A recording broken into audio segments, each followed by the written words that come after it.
as a cloud perspective because this is the way the cloud technology is moving towards, right? So technically, I'm talking about a concept called serverless. Okay, so my whole and sole focus today would be we are going to discuss about what is serverless computing, or I can say what is a serverless methodology or the idea. Or the main topic is serverless is just a concept actually, and maybe in my last few classes I have very high level I talked about something about serverless, but today's class will give you the actual idea, actual use case, and the power of serverless, right? And for this we are going to start one of the very important service from the AWS perspective, and the name of service is called Lambda. Lambda. So anybody who by chance knows some other programming language, for example, Python. So in the Python also we have a concept of Lambda, but that is a different Lambda. So the Lambda that I'm talking about is not with respect to programming language, for example, Python. So if you want to create some anonymous function, for example, in language called Python, we use a keyword or we use a concept called Lambda. So that is not at all related to this topic. Okay, so today we are going to discuss one of the service, like for example we have EC2 service, we have a S3 service. Similarly, we have one more service in AWS that is called Lambda, and it is purely working on a concept of serverless. So what is Lambda and what is serverless? It is a main topic for today. Very important topic, and nowadays lots of implement, all right, a lot of use cases normally we solve or we integrate with Lambda. So almost all the major services now have a great great I can say the integration with the Lambda as a service, right? So what is Lambda? Let me explain you. But before I explain Lambda, let me tell you one small use case. Okay, that use case will automatically give makes us understand okay the need of this service. Okay, but by chance if you search for Lambda, you will see Lambda is one of the services we have. Okay, so entirely guys, today's class is entirely based on Lambda, but if I get the time today I will talk again a little bit more about elastic beans. What is elastic beanstalk? We have already discussed in my last class. Okay, so we have some more discussion left in beanstalk. We will also try to complete today. Okay, so let's continue with this what Lambda solve for us. Okay, so for this just think in this way. Okay, so till date why if you guys try to think, we have a service called EC2. And EC2 instance guys, a service give two things for us. One, they give a physical hardware resources, RAM, CPU and hard disk, and they give operating system from the AMI. So technically if you talk about EC2 service, they give you entire system, or sometimes it is also known as they give you entire instance and server to us. But why we need server? Okay, the only use case for having the server is so that I can run some of our services. Okay, so for example we can run Apache web server, or maybe Nginx, or maybe Tomcat or JBoss, whatever you guys know. Okay, so on the top of this instance we can launch some server or services. But why we want some server and services? So only use cases we have some application written in some language. Okay, so let's say application written in PHP or application written in Python. So this application guys we can run on the top of a web server, or we can say we can deploy on the top of web server. So that is need of web server. Okay, but what application will do? So application guys, if you just try to think about the application is can would be very complex or very simple. Okay, and typically if you try to see the application just like a software, and in software we have a lot of different program files.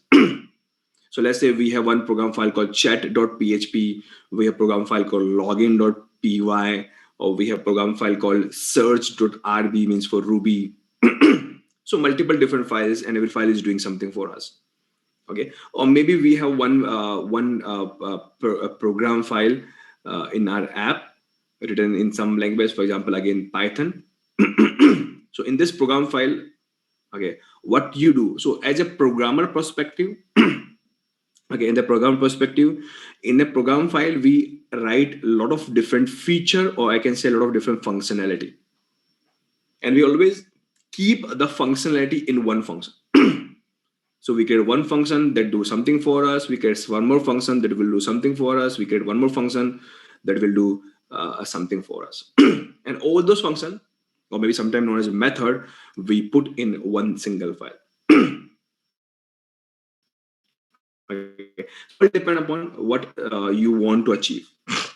A function is also known as algorithm. So we create one algorithm or one steps or one function, and this function will do something for us. For example, okay, one of the job of the function maybe maybe let's say we have one storage, or let's say we have one big storage where company put all their documents. Okay, and normally those storage where company keep all this document and they dump all the document as it is means in the raw format. So those kind of storage normally known as data lake. And there we need because the document between GBs and terabyte in size. So normally we have some tools available, or some technology available that is related to big data. So they are the one who will give a lot of storage to us. But if you talk about AWS perspective, one of the example for this kind of big storage that give you almost like a terabyte or petabyte or infinite storage is S3. So I can say S3 give us storage where we can go and create a folder, and inside the folder or bucket we can start dumping the data. Of data may be normal text file, data maybe some kind of Excel sheet, data maybe some kind of data set in CSV file, data set maybe images and videos. So somebody's keep on dumping my data directly or by some help of some other application. Okay, so what I want, so this is the one in storage we have, and so what I want to create a function, and the duty of this function is this function. Let's say function number one, this function will go to the storage. Okay, and whatever the document we put on the company, they read the entire data, and on this data they do some analysis.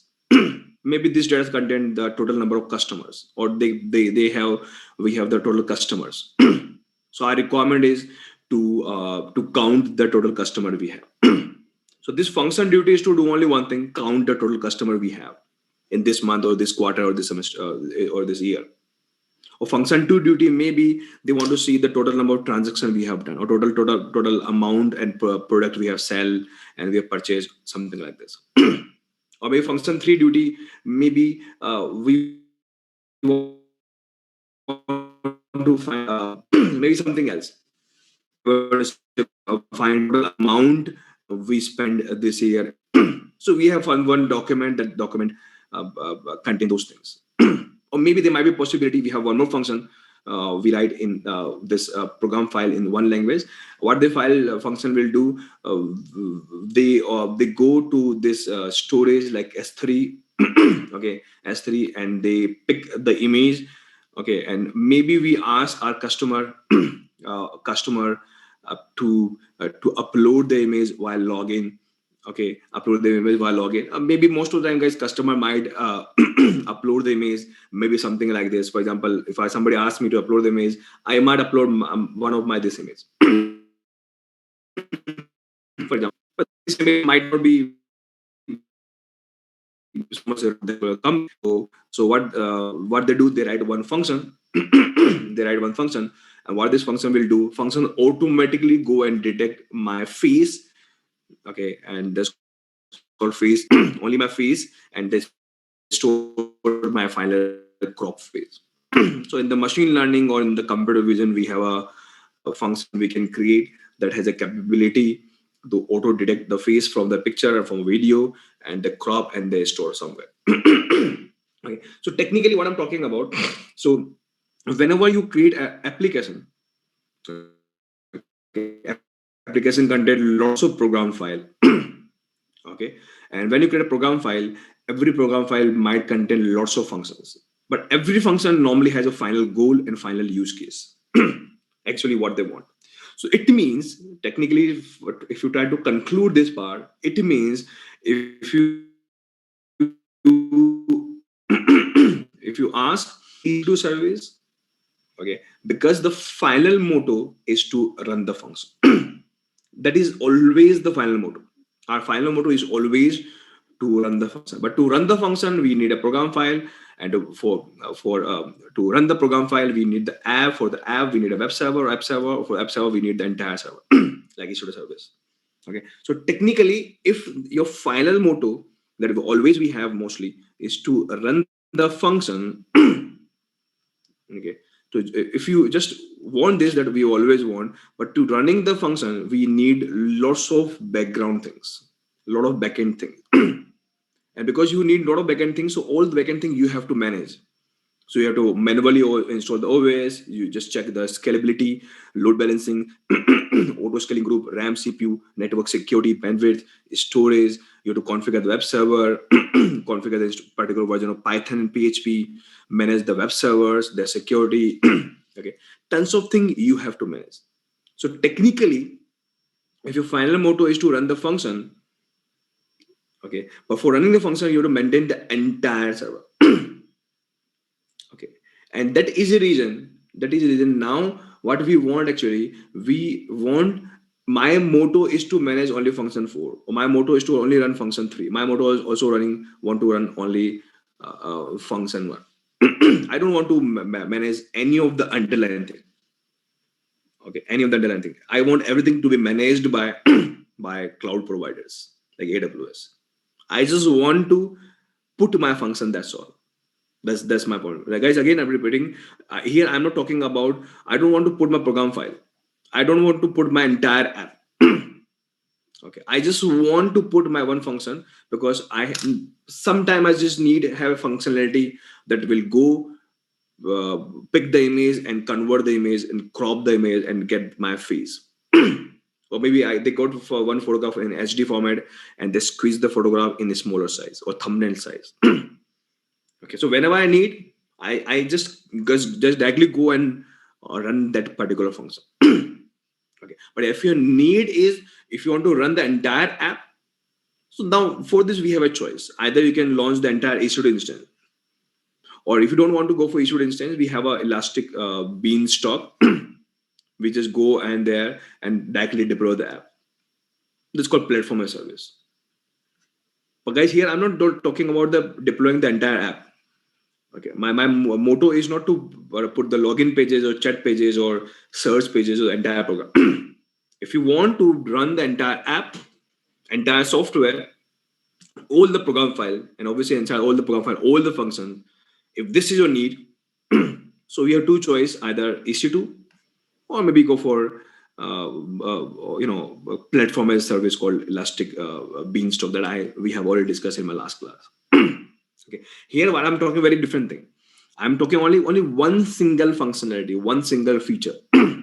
Whenever I need, I just run it. Okay, and I don't want to manage the underlying environment or underlying server. And I want everything, whatever function need, to be managed by AWS guys or the cloud guys. So that kind of service, guys, is known as function as a service. That was a platform as a service. Means they give you entire platform. Now you have to put your entire application, or if you put entire application, all the pages will run, all the program function will run whenever we need. But here we are talking about, just give me a setup, okay, pre-setup, right? And whenever I need to run some function, I directly put the function, not the program file, because one program file contains hundreds of functions. I just want to put the function, and your duty is just to run the function. I don't have to worry about what underlying program file you use, or what app server or runtime you use, or OS you use. So I want function and service. So entire service behind the scene you have to manage. So that is the reason it is known as serverless setup. Serverless setup. And if you want to go for a services called function as a service, a function as a service is just a function, just a concept. Okay, for example, platform as a service is just a concept, and in AWS we have a elastic beanstalk. Similarly, if you want to implement function as a service, okay, we have a service name called Lambda. So Lambda is a service name that will tell that you don't have to worry about the underlying hardware infrastructure and the server and applications also, your app also. Just come here, put your function, put your algo. I can also use word algo. Okay, and I will run the algo for you. Okay, so you don't have to worry about. But if you guys go for elastic beanstalk, okay, beanstalk. Okay, so there, you know what happened? The biggest thing, maybe sometimes guys, a lot of guys confused with beanstalk and the Lambda. So in the elastic beanstalk, okay, you will go and deploy the app. But behind the scene, whenever you deploy the app, they launch the EC2 instance. Okay, so very quickly, I just want to show you one more time beanstalk. So this is elastic beanstalk. Okay, they will run the EC2 instance for you, but that is managed by AWS. You don't have to manage. That's the only difference. So technically, it is just a it is just a sorry, it's just a issued instance. But here we don't have to launch our own issued instance. That issued instance is managed by AWS guys, but technically they here it launch issued instance for us, right? For example, if I click on application here, and if I launch a new app, let me give the name called my AWS class elastic beanstalk 1234. So this is application name I'm putting. So guys, this is elastic beanstalk. We already discussed about this service in my last class. Let me create. Okay, here we have to create an environment also. So I'm creating a web server environment because I want elastic beanstalk behind the scene launch a EC2 instance, and that EC2 instance is configured with Apache web services. I click select. I'm giving my environment name something like this. Okay, and I want the platform to be managed by AWS, and I want to launch PHP code. Okay, and if you have some sample code, otherwise you can upload your code. Okay, upload a code from here. Okay, so let me upload my code of PHP. So what I'm doing right now, so I'm creating one code in one folder first of all, at A1 folder. And here I'm putting one of my PHP code. This demo, guys, I already showed you in my last class, but I just want to show you one more time this demo, so I can compare this thing with Lambda, and then we move to some detail about Lambda. First, I just want to clarify that Beanstalk doing something for us and Lambda is doing something for us. So I'm creating some index page here. Okay, so this is the one page we have created. In here we put one code, but technically this is one single program file, and this program file contains maybe multiple functions. But if you want to run this entire program, you need an app server, and app server need a OS, and OS we launch with EC2 instance. Good thing is this EC2 instance we don't have to manage, is managed by AWS, but EC2 instance we need. That's what I'm talking about here. Okay, it means server we need. Okay, so let me guys upload my code here. Guys, one more small thing I just want to update here. Maybe in my last class I forgot to tell you, right? Whenever you want to upload any pages or website or app in the EC2 instance, okay, if you upload the page in the same format, it won't work. Finally, it will fail. And that was one of the reasons maybe in my last class something was failing. Okay, so whenever I want to upload any pages in the elastic beanstalk, you have to first compress this file. Means you have to first zip this file. How to zip? How to compress? Just do right click. There's option called send and the option called zip. So you have to first compress it in the zip format. That's all. Okay, so whatever the website you have, web app you have to first compress, and then you have to upload the compressed file. Otherwise, it won't work in the Beanstalk. So, so I'm taking this compressed file, and then let me upload. Okay, but finally, guys, you know what happened behind the scene? Behind the scene in Elastic Beanstalk, they say we are creating an environment for you. Means we are launching EC2 instances for you. You don't have to launch. I will launch for you, but technically they are launching for you. Means they are launching server for you. Okay, that is not managed. That is not managed by us, but this I can say this managed server, but technically server. They're launching the server for us, and maybe they're also launching the load balancer and auto scaling group. So I can go to my EC2 page and I can see everything is there. So in my last class, I show you everything. Whatever they're launching was there. So so you guys here they start launching. So pending state. So they are launching behind the scene. Okay. So technically, because they're launching, so I can also log in this instance. Maybe I can change something, or I can I can go to my load balancer. I can see the load balancer and send some setting. So AWS say you don't have to manage. I will manage for you, but technically it's visible for me. It's there in my account, and in there in my account. So if I want to change something or to do some tuning, I can do it. That's a good thing sometimes. Okay, but technically they give a service to us. Okay, so that is a reason I don't consider Beanstalk as a uh, service that work with a concept called serverless. So what is serverless actually?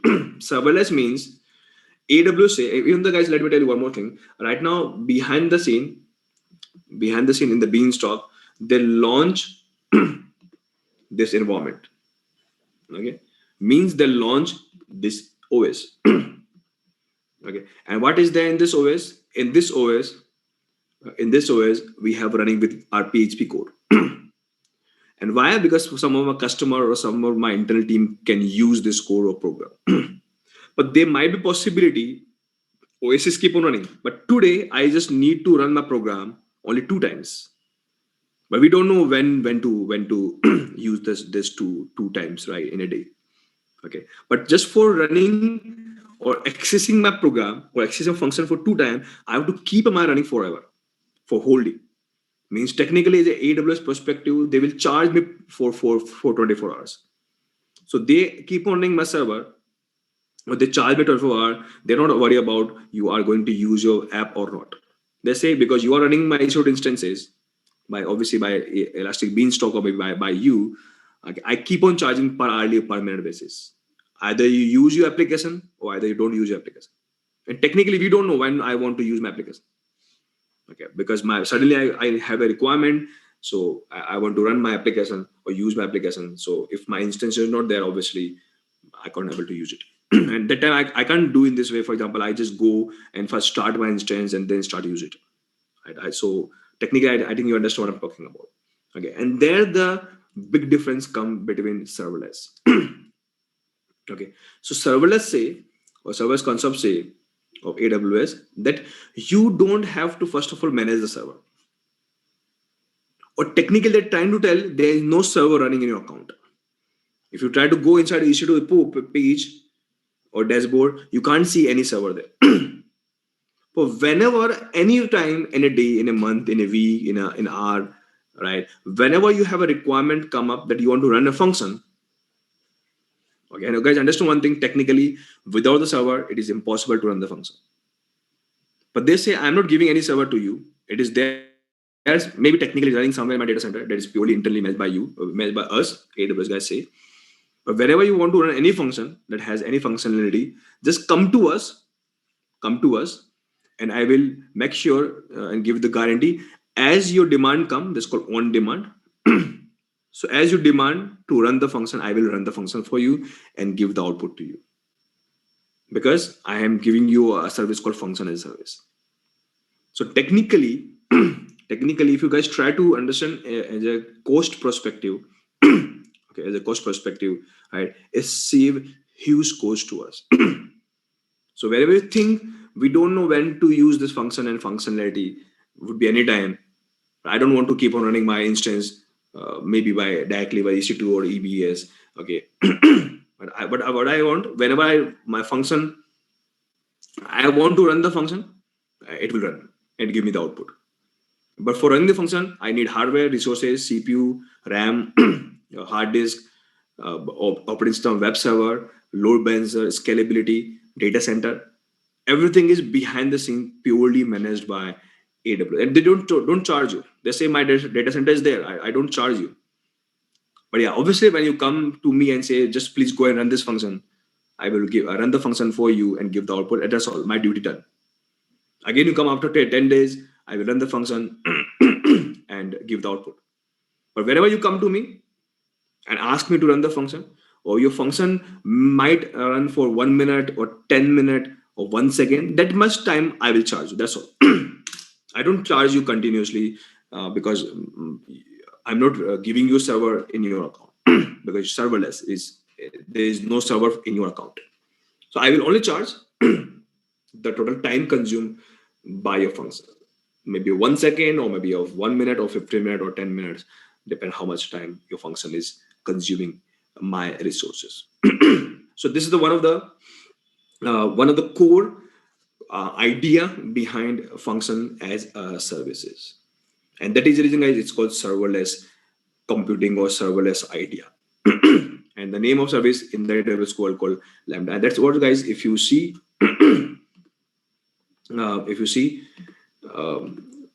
Lambda, they say run code without thinking about the server. That's the tagline of this service. You don't have to think about the server, right? Whenever you just come up with the code, I will run for you. That's all. Okay, that's what I will do for you in the Lambda. Okay, but if you go to Elastic Beanstalk, same thing happening here. Let me run this. My now this time my health is okay. They give me URL. I click on the URL. Output high come up. Okay, but guys, now I'm not using this URL. None of my customers using this URL. You don't give this URL for 10 days. Nobody coming to this URL to access your PHP page.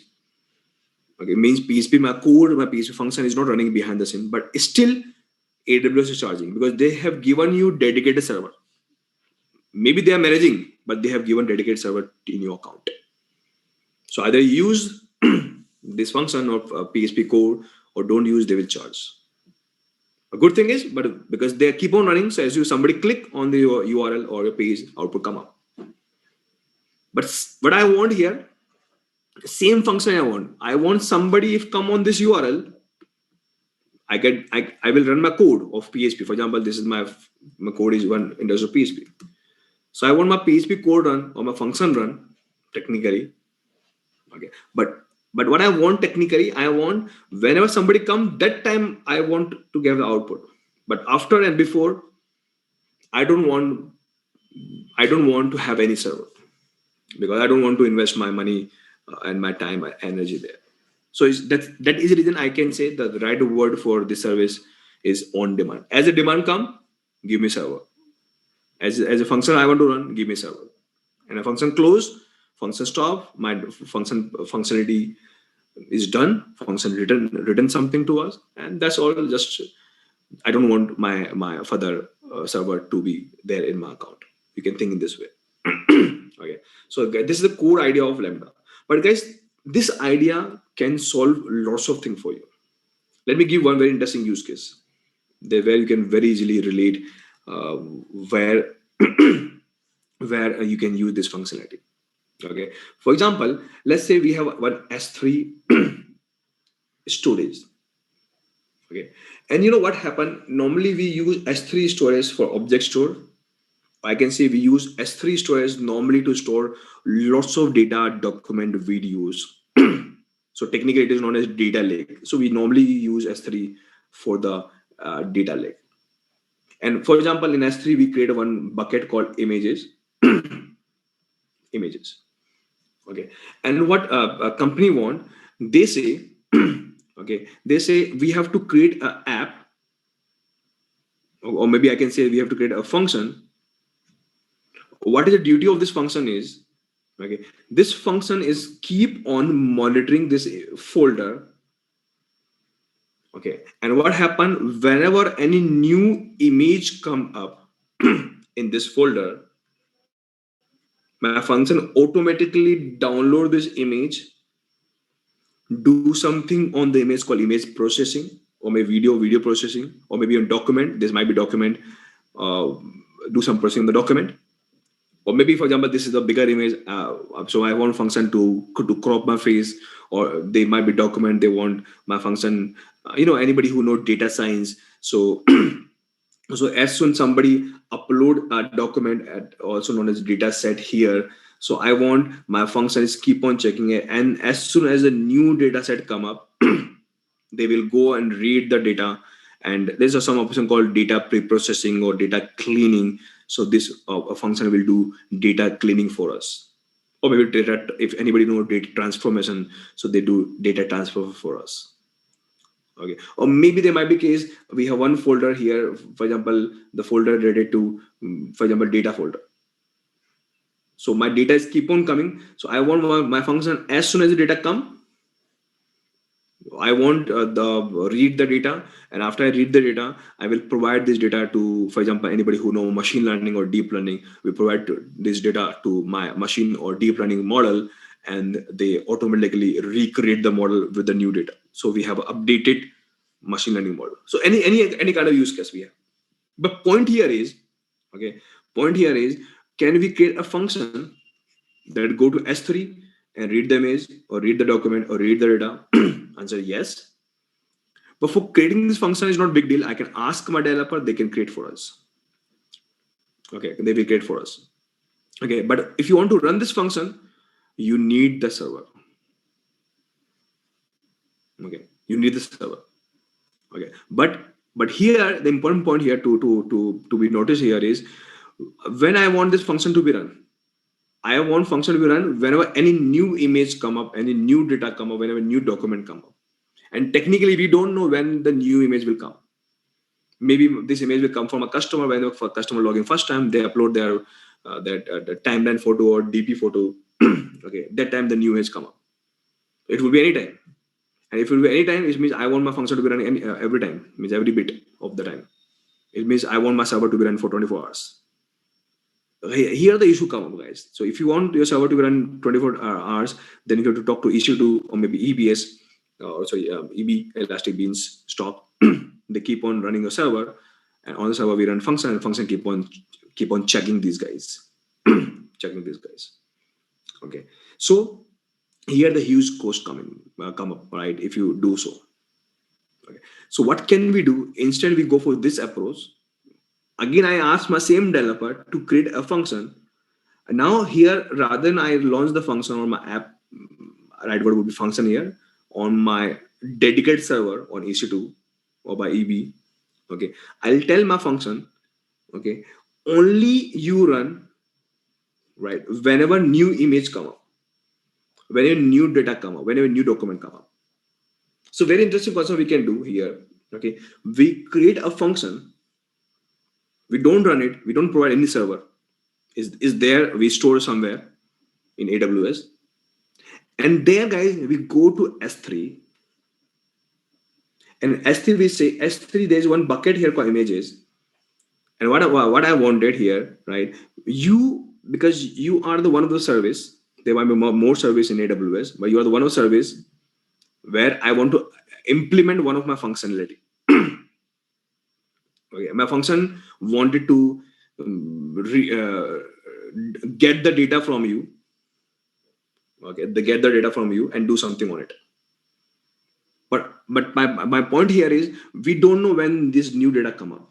So I want to take the help from you.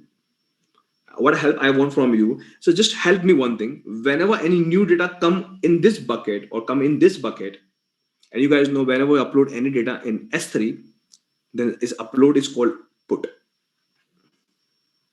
Okay, and when you download any data from the S3, is called get. So these are called, guys, called events. When you upload, then put event happened. When somebody download, get event happened.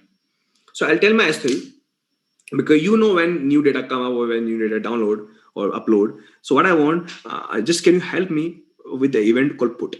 So whenever somebody put, some put event happen.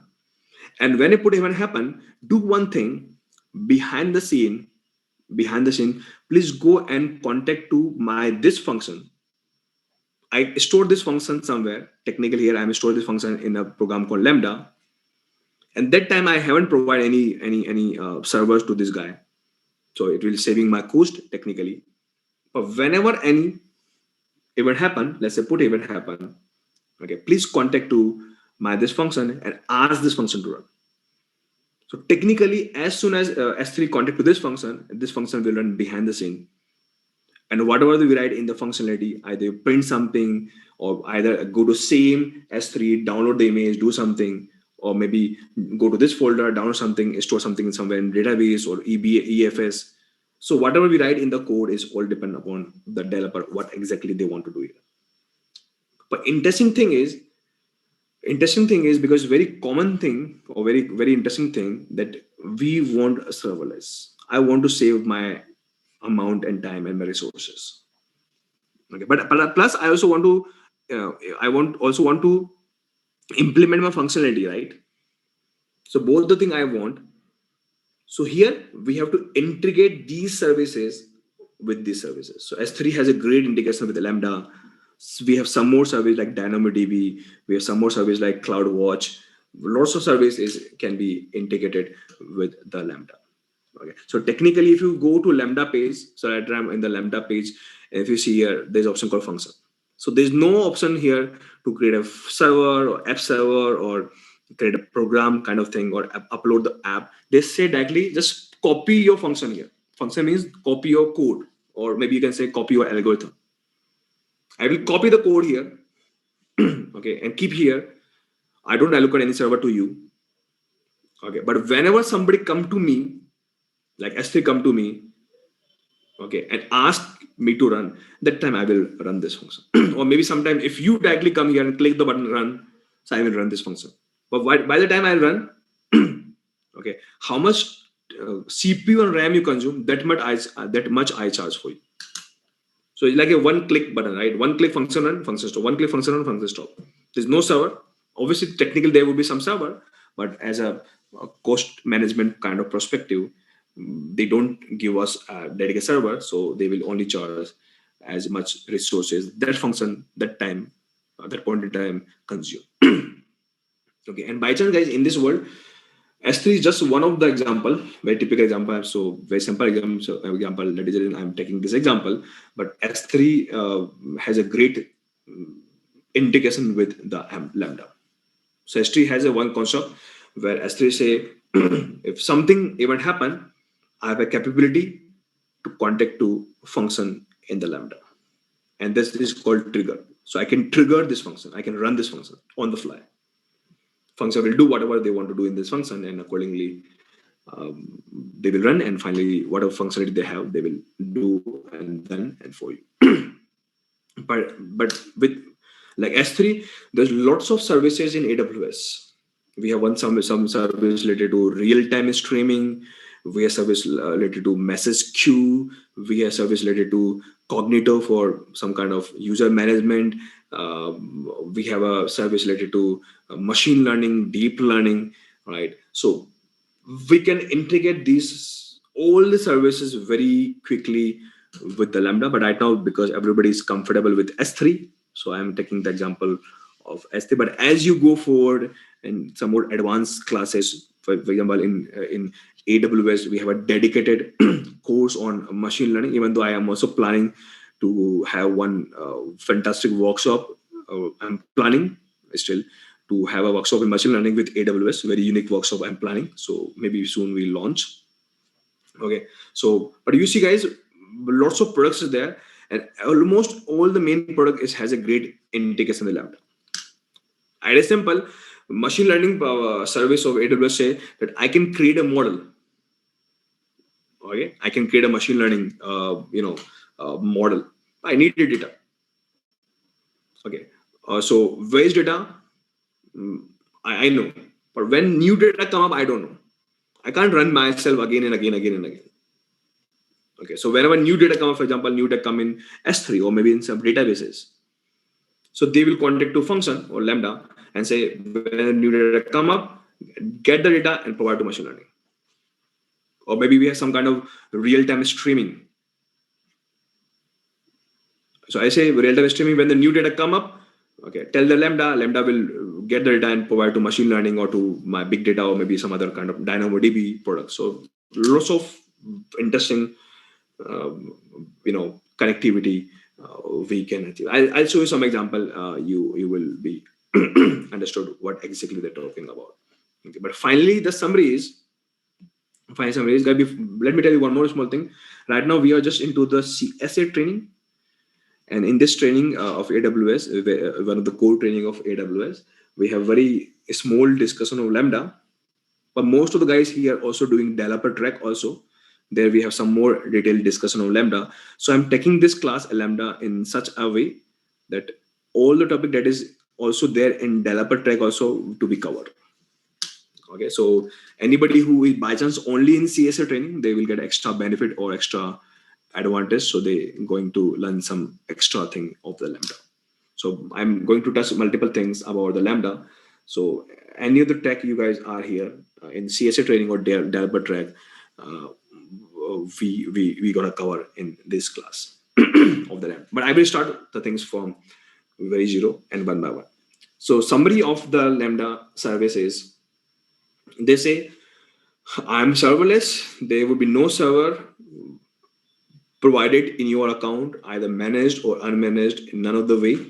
So we won't charge you for any of the resources. But final, if your requirement is to run something or run some algo or run some functionality, give the code, run the play button, I will run for you. Where I'm running, you don't have to worry about. Only thing that you can choose is your region. Just tell me the region, which region you want to run the code. Okay, so that's the only thing you can decide. Otherwise, where I'm running in Windows or Linux or which environment and how, you don't have to worry about. Your function will run and you get the output.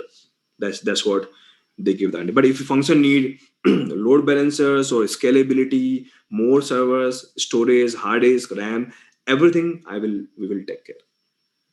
Okay, so that is reason I can say this is a serverless with the user perspective, for my perspective, for example here. Okay, so how to do this? Let me show you guys one by step by step. Okay, so what I'm doing here, first of all, let's say I want to run something in Mumbai. So first of all, you search for Lambda. So this is my Lambda. Okay, and directly I landed to this page because guys, I have already used Lambda in some of my other training, this page. So this is I directly landed to my dashboard, something like this. But if you use Lambda service in your account first time, you won't see this page. Your page come from a beginning page. But if you want to go for beginning page, so in the top there's option called there's a URL called discover. Change the discover to begin. Why I'm doing this? Because I'm going to show you how the begin page look like. So this was a small trick you can use here to go to again begin page, and this is the first page of your Lambda. And they say again same thing, run without any worry about server. Okay, and they say there's zero admin part here. You can use your application virtually anything you want to use. You can use. And because here they're talking about function, and obviously guys, function we always write in some programming language. So most of the programming language they support. So if you see guys here, they support .NET, Go, Java, Node.js, Python, Ruby. And plus they have some custom runtime. There's one kind of API through which almost all the programming language we can connect. So we can connect C, C++, Rust, Dart, whatever we normally want to use a function. So we can do it. So almost all the programming languages they support. So these are the language they're talking about. Okay, so just they're saying just this is the one. By chance, if you know Python guys, anybody, you know there's a way we write a function. Okay, so if you want to test also, just click here. You can see because we write here hello from Lambda, so this output comes. So just a welcome page kind of thing. You just want to check something, you can check here. Okay, but if you click on next, it will show you how the things be integrated. So guys, if you see here, we have data coming from mobile backends, data come from mobiles, from some data processing, from storage. Okay, so if you see here, guys, this is the one kind of animation. This is a real-time animation, right? So they are saying some data head to Lambda, and as soon as they head to Lambda run the function. It's called they invoke the function. Okay, so more data come up, more guys connect. Okay, more guys trigger Lambda, more time they run. For example, this is a live some kind of live animation. So if you click this stream, for example, click. So a lot of data are sending. So if you say, guys, this in this animation, so a lot of this gearboxes created. So all the gearboxes are functions they invoked, and suddenly your data goes down, or whatever. The guy who is connecting the Lambda become have a less trigger, so automatic function is scaled down. Okay, or scaling, I can say.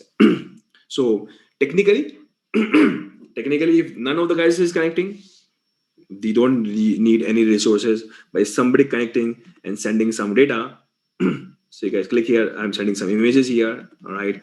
So they're doing some processing on the images, and for images they launch the functions, right? And that time, till the time function is running, they consuming the RAM and CPU. That much amount they charge from us. And if I stop sending a data, function automatically shut down, and they don't charge you for that. And without having server, we can run the function. You can think in this way. So it's this is, guys, just an animation, right? Nothing special, but something is happening behind this thing. Okay, even though just go to next, here they're talking about the costing part. Okay, so guys, here they say a lot of data we are sending, a lot of function they invoke. For example, there's this random number here. They say 5 million around function invoke, and we have zero cost. Right? Because, guys, in the free tier, till 1 billion function invoke, there's a zero cost. Now after 1 billion, they start charging. Because the 1 billion, 1 million, okay, time if you run the function, for example, function may print hello. So print hello. If you run 1 million time, till that your amount is this account amount, this Lambda is free in your free tier. But after 1 billion function run, it's called function invocation. They start charging amount. But it's so cheap, right? If you think in this way. But maybe, guys, for 10 days you are not running any function, they don't charge you. But if you run the issue instance for continuous, because we don't know when we want to run the function, they keep on charging for per hourly basis or per minute basis. If you think about issue. So, guys, this is just an animation page to give you the information. But if you want to create a function, just click here. It will create the function. And here they're talking about, do you want to create a function from the scratch? Okay. Or do you want to use some kind of blueprint? Blueprint means they have a lot of templates available, very commonly used case kind of template available. So do you want to use any blueprint? So let's just create, guys, the things from the scratch. And, guys, from here I'm starting our main topic. Main means how to create it. So first of all, just click on create function. I'm going for from the scratch. And, guys, here we are directly giving the function name, right? Understand one thing, you guys know, I believe most of you guys, programming. So normally in the programming, we have an app or a software. In the software, we have lots of program files I'm talking about. And every program file have a lot of functions. Function 1, function 2, function 3, all right? And obviously, you guys know every function has some different capabilities. So here they're directly talking about, just give me function name, that's all. Because finally function is the one who's going to run. So let's say I'm going to write a function called myLW function 1. So this is a function name I'm giving you. But here they're talking about, because you are going to give function, means you're going to give a function algo or the function code. Function code. So in which language you going to run the code? Accordingly, I will need that particular language interpreter, or it is known as runtime. So here you can pick your runtime names. So my plan is to, guys, not use Ruby, Go, or other languages. These are the runtimes or interpreter they support. I'm here choosing Python 3.8. It means I'm going to write a code in a Python language. Okay. And obviously, guys, as a cloud guys, you don't have to write a code. You have to contact to your respective developers of things. They will give a code to you, and and you will write the code. You have to just copy the code here. That's all. So I'm just using the Python 3.8 runtime or the interpreter that will run my code. And guys, there's one more thing here: permissions. Here, this Lambda is saying, I am one service and I need a permission on CloudWatch. Or what I mean by this line, in a 5 minute, I will explain. Okay. So what is the meaning of this line? Okay. But this line is more related to IAM rule. Okay. So very quickly, because you guys know by chance IAM rule, if I just give you a very high level idea. So I guys, in the IAM class, I told you if one service of AWS wanted to contact to other service of AWS. Okay, so let's say a service one want to contact to a service two. Okay, then we have to create a role, and we have to attach this role to this guy. Okay, and this role, what we have write? We write that S1. If you want to use S2, I am giving S2 a power to you. A read power, write power, edit power, multiple power of permission you can select. So the meaning of role in AWS is called from the IAM is this one. So one service want to use other, right? It is only possible if you give S1 to do something on S2. So guys, because in the Lambda is a service, but Lambda mostly always work with other services like S3, like Kinesis, or like machine learning services, or Cognito, or cognitive, or maybe any other services. So it's very common in Lambda. For example, this is Lambda as a service. So Lambda always wanted to have a capability to use the other services. So we have to either they have to go to S3 services, they'll go to some databases services like DynamoDB we will discuss in upcoming class, or maybe they want to contact to CloudWatch. So if Lambda want to contact to CloudWatch, they don't allow by default. But if Lambda wanted to contact to CloudWatch or maybe S3, we have to create a role. And the role say if somebody want to go to S3, okay, we can give the power. And who want to use X3? Lambda.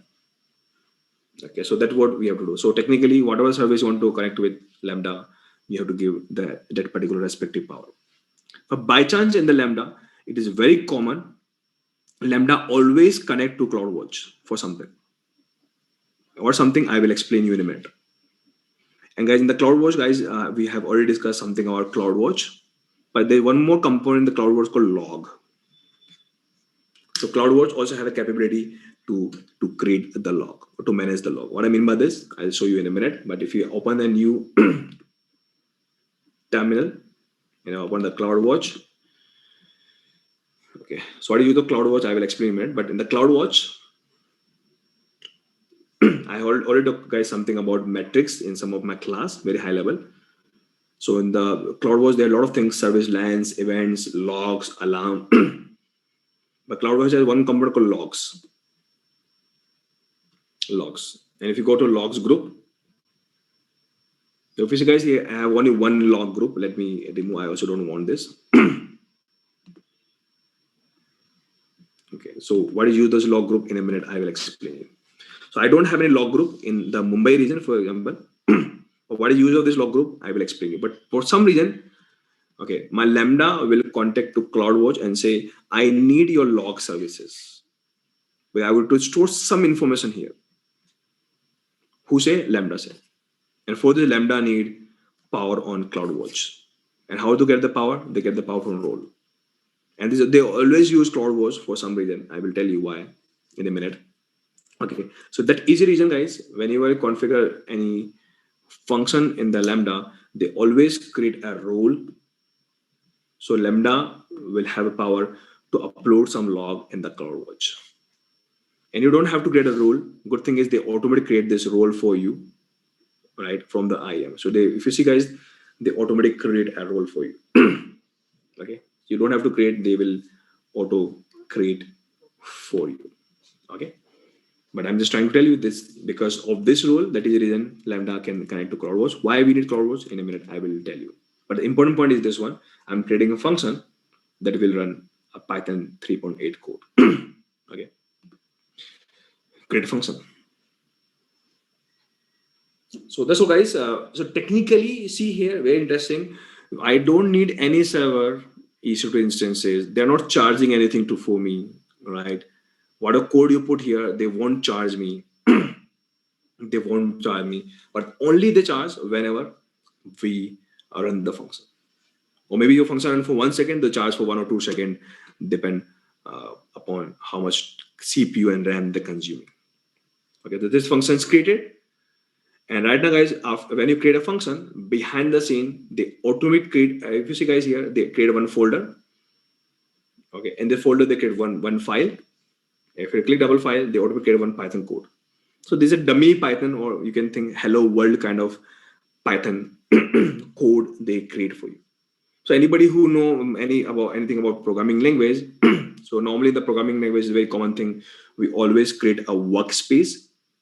Okay, so this is the workspace they create. In the programming world, we always create a program file. So there's a program file name they create. And in the program file, we always create a function. They create this function name. So it is a dummy, but you can create your own function name and program file name. Okay. So what I'm doing here is to give you proper sense. I'm going to create our own program, not this one. I'm going to create our own program file. Okay, but why you want to create a program file? Because file is the way where we can store the data. Important thing for us is the function, right? It's not the file name or the workspace. Okay, so here they give you a live interpreter. So let me close this. This is a dummy code they gave it to us, and let me right click, delete this. I don't want. I don't want this. My workspace is empty. Again, do right click, create a new file. Let me give the file name called, let's say, Linux world, let's say function1.py. This file created. File is empty. Now, anybody who by chance know Python, they know in the Python, we're going to create a function. We have a def keyword, or let me create a function. Let me change the name file, let's say. Otherwise, the word might be confusing. So let me rename. So let's say this is a program 1. Okay, and in this program 1, I'm creating a function, or let's say this is one of my function. Okay, this is the way we create a function in the Python. And what I'm doing, we are printing something here. This is a very simple function I'm creating here. Printing, say, example, this is first test from F1 function.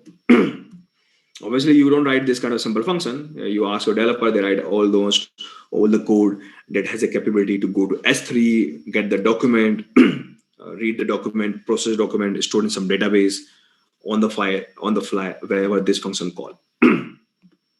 Okay, so technically this function we have created, and let me deploy. Deploy means save, save change. So in this program file, this function created. Let me create one more function. Okay, F2. And in this function, let me write something. This is again second test of a test from function 2. Let me deploy means copy. Okay, so technically in your one program file, you create 2 functions. But because this Lambda is a function and service, now you have to decide which function you want to run. Okay, so technically in the Lambda, whenever you create this thing, you don't have to create a multi-function because only one function can run at a time. So either create this one or this one, but you have to decide which one to use. So example, I want to run this function, for example. No, this one. Or I want to run this function, for example. So whenever anybody come here, I want to run this function always. So for this, there's a concept called handler. Which function you want to handle?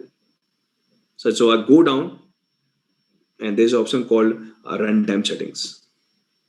Okay, and they're talking about handler. So let me edit this because I've changed something here and say we have a function called F2. So I want to run this function. Save. So we have one function name F2. I want to run this. Okay, I want to handle this, means I want to run this. But guys, maybe you might have more program file. This function is available which file? So I know this function is available in a file called prog1. So again, you have to write here also, okay, your file name, prog1. So handler means if somebody come to me, trigger me, okay, somebody come to me here, somebody come to me, function as service, this function as service, which program file I have to go, and inside this which function I have to run or handle. So that's what you have to write in your runtime setting. So technically you can give any file name or any function name, but whatever you give and whatever you want to run, you just update your runtime. Okay, so let me guys just go and test this. Technically, when one minute. One minute. So technically, this is the function as service. Even though, let me go out again. So in the function as service, I create this function. And normally, why we get this function? So that S3 will contact to this guy, or my machine learning will contact to this guy, something like this. And when they say if something happened there, I will call you and you will do something for me, whatever the code written. But for testing, because right now we are just testing, so for testing, what I can do, I can run this function by ourselves. Okay, so how to run this function? So just for testing, so there's a keyword called test. Okay, so we can run this function or test this function as a code just by a testing keyword. So I can manually test everything is working good or not.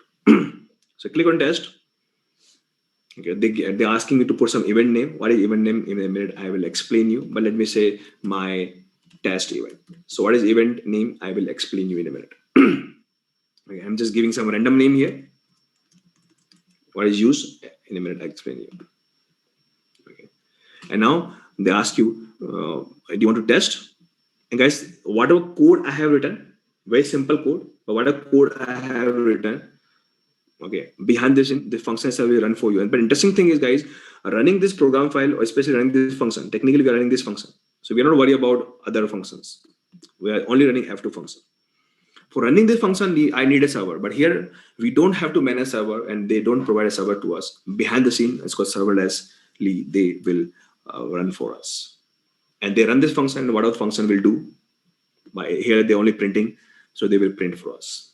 But otherwise, technically, we can do lots of things here, right? In the further integration part. But everything is good. My test will run successfully. Otherwise, they fail. So I run, and you see, guys, status fail. Is not good, but it's good because we are learning new things. So it's always good to have an error in the first go. An error was very clear. They say we launched this function. That's what I wanted. That's good. But there's some error. Error is that the function that you have launched, okay, have 2 argument, but 0 is given. So anybody who know Python by chance, right? So recently I also delivered Python training and functions there. I explain you what is a positional argument. Okay, so technically what this error is talking about in the simple term, they say whenever you create any function in the Lambda, it is compulsory to provide 2 argument or 2 parameter, I can say. Why? In a minute, I will explain you. Okay, that's what they're talking about in the error. Even though if you go up also, they also show the error here also. If you see the detail, same thing they're talking about. So this function need 2 arguments or 2 parameter, but there is 0. Okay, why 2? In a minute, I will explain you. That was the reason it failed. Okay, so I add 2 what do you say, parameter here. It will be anything, but I just put 2. Now you see what happened. I just deploy this, means I change the code. Now let me again test. Okay, this time, okay, everything look good. Response is null because anybody who know about language. So whenever we call the function, right, Your function will only respond when they have a return, because in the function we don't have a return keyword, so that is the reason they have a null. At least if you see the log of the function, this output come up. That's what I have printed here. Okay, so this output come up. Log means, okay, when you run the function, at what time the function start, at what time the function close, the total time function consumed, total memory they use, that's called log. So in the function log, they give you all further information plus the output of the function if you have any print keyword. Even though if you go up also, here they show you details. So they say this function return nothing because we don't have a return keyword in the function. Okay, we don't have a return keyword, but at least it shows that this function consumed 1.16 millisecond. Okay. And guys, by chance, like in AWS, right, EC2 instance, either you run for 10 minutes or 15 minutes, they charge you one per hourly. So per hour they charge, or nowadays in Linux they charge you per minute basis. Or Windows, I think they charge you per hour basis. Same thing in the Lambda. They say your function run for 1 millisecond or half millisecond. Minimum charge will be 2 millisecond. So this function run for 1.16 millisecond. That's a very small function. But I will charge for 2 millisecond. Any function, whatever resources they different, we'll discuss there. What about these resources? Okay, so they charge you in the multiple of 2 milliseconds. Okay, plus they also show you the output of the function is this one. But this output plus some more extra output, okay, is come up. So guys, anybody who run the function, right, Python language, any language, when you run the code, they give the output. But sometimes, guys, and most of the time, I want to store this output somewhere. So in the future, I can go back and see last day or 2 days before what output come up. They fail, why they fail, if they run, how much time they consume, what the output come up. So if you want, whenever you run the function or somebody run the function or somebody trigger the function, same thing, right? What output you had at that point in time. That is the reason your Lambda always store the entire output is called log in a CloudWatch log. Okay, so CloudWatch can do a lot of things for you. One of the capability in the CloudWatch is they have a storage. Storage means they have a capability to store your log, maybe from other services or maybe from Lambda. So this entire data is stored in the CloudWatch. So in the future, if you want to go back and see the history, so they keep all the logs there. So if you go very quickly to CloudWatch again, okay, so I removed the log group already, right? But if you again refresh, you can see automatically from AWS Lambda, from this function, this is my function names here, my AWS1. This function has created a new folder, and in this new folder, okay, 5 minutes ago they created, okay, and new folder they create a log, this one. And if you read this log, okay, in this log, what they maintain the output and plus some more thing, the total, time consumed and something like this. Even though if you go back, there's one more log. See here, they save the error because last time we had error. So all the log history they store here. Right now we're practicing, we don't know this history, but normally wherever we use the Lambda, right, this function maybe have a capability. So any new document come in S3, they get the document, do some processing and do something on the data, or maybe mail something from an email ID, or maybe they store something in the databases, or they might contact to Jenkins, and Jenkins will do further things. So lots of integration we can do. So everything has been recorded. So in the future, we can go in the past, in the history, and see everything about whenever this function trigger, or this called function invoke. Okay, so that is the reason, guys, the use of CloudWatch log come into play, and that is the reason why in the Lambda, in the permission, they have created a permission for this role. So why this role has been created, so that my cloud Lambda don't have an issue in connecting with the cloud watch log. Even though guys, now you know by chance the role. So if we click in this role, you will see automatically this role has created an IAM. And you guys know also to read the role. So if you try to read this role, you can see the permission. And if you use the policy summary, so they talk about CloudWatch. They have a write power on the CloudWatch. So you guys know about the IAM part. But again, that is not important, but I'm just want to tell you, they automatically created for us. Okay. Let's continue with this function. Let me again go to configuration part. Okay. Now, one thing here, now whenever you create a function in the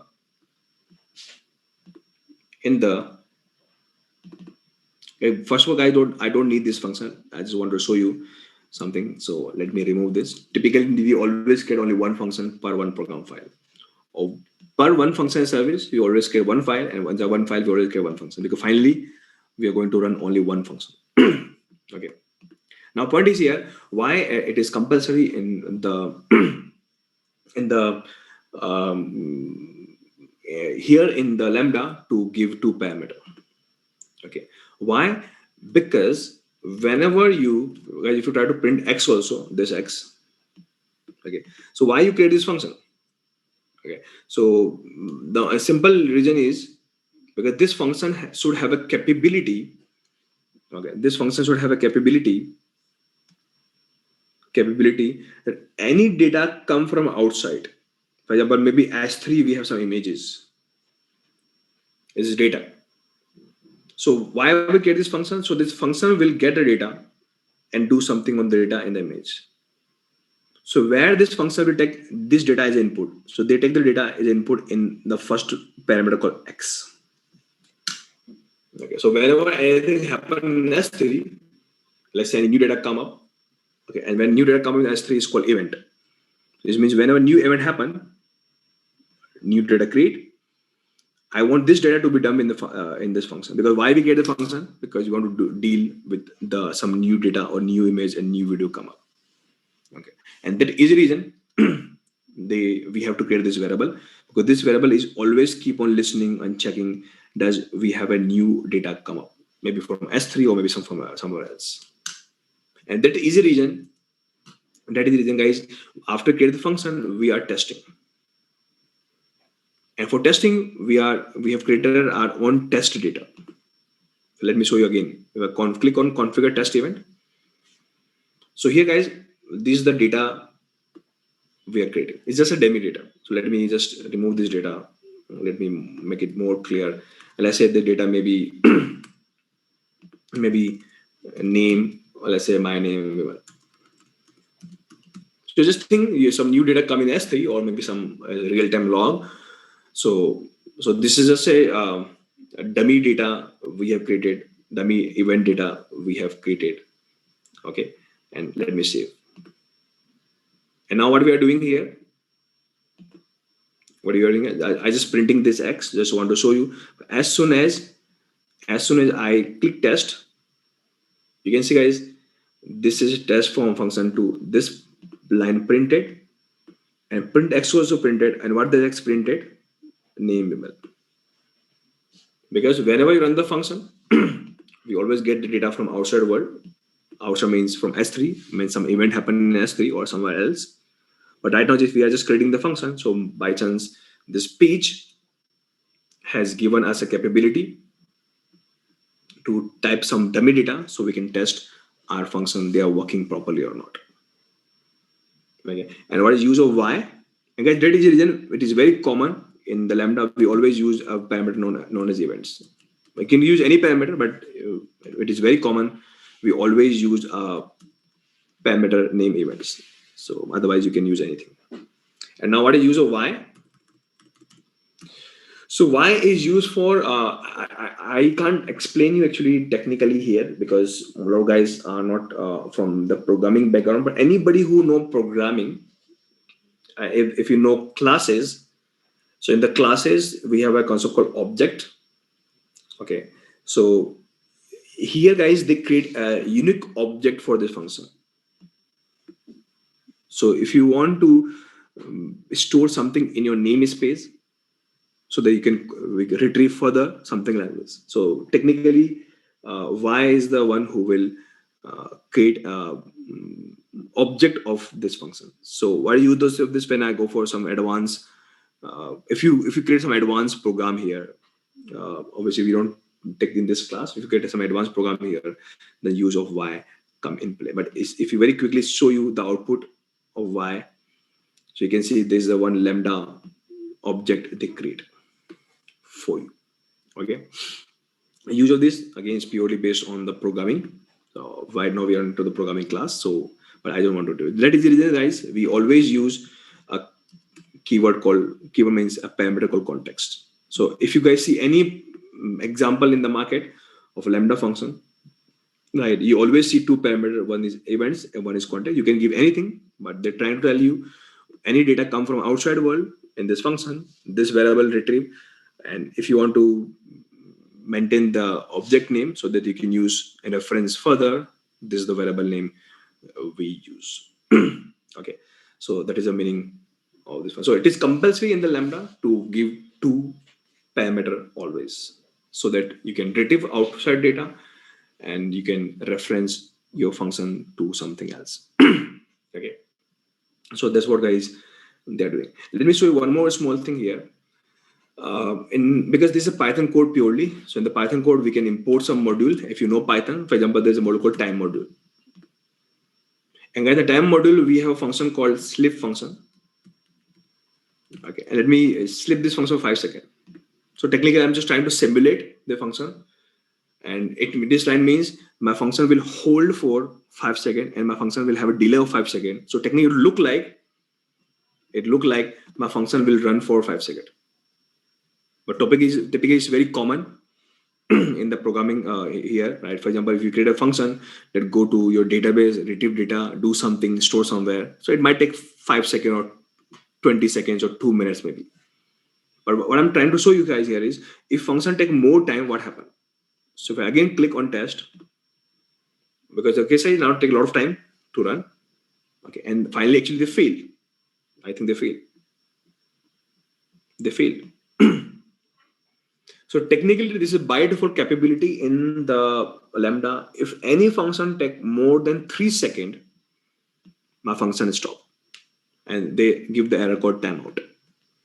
So by default time, maximum time your function consume or one function can run in the Lambda is 3 seconds. This is by default. Okay, but yeah, if you want to increase this timer, because it's very common, some function might run for 1 minute or 2 minutes maybe. So for this again you go down in some settings, you go down and there's some basic settings, and the by default timer time is 2 seconds, 3 seconds. But if you click on edit and you increase your time, let's say 10 seconds, 0 minute and 10 seconds. Okay, so this is the time you can change. If you think you can change the time, sometimes it is good to always run the function with some constraint, but I don't want my function to run more than 5 seconds or 10 seconds. That's the only I need of the function. Otherwise you take more than 5-10 seconds, so I don't want my function to run. They feel it's better because I don't want to invest my further CPU time. It all depend upon your requirement. So, but you can change your timeout time here. See. Okay, now if I again run this function one more time, okay, test. This time they're running. After function run, they consume to 5 seconds. Now there's no error come up, output come up, and if you see the detail log, okay, there's no error come up, and total duration they charge is 5 seconds, and this much billing data. And right now, guys, I'm not running any function. They're not charging anything. But if you go for EBS or EB or EC2, even though you're not running any function, you're not calling any index to PHP, they keep on charging. They keep on charging. That's the bad thing there. But here they stop charging. But again, I click. This time again they charge for 5 seconds, then they stop. That's how they work. Okay. And one more thing, guys, if you again go and change the timeout. Okay, and let me try to give the timeout 20 seconds.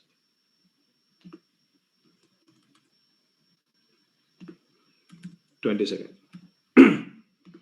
So you get the error 15 minutes. So technically in the Lambda, it is a maximum limit. Whatever function you can put in the Lambda, the maximum timeout is 15 minutes. Means if you think any function that you have that gonna run for more than 15 minutes, okay, then Lambda is not a get choice. Okay, again I'm repeating, guys.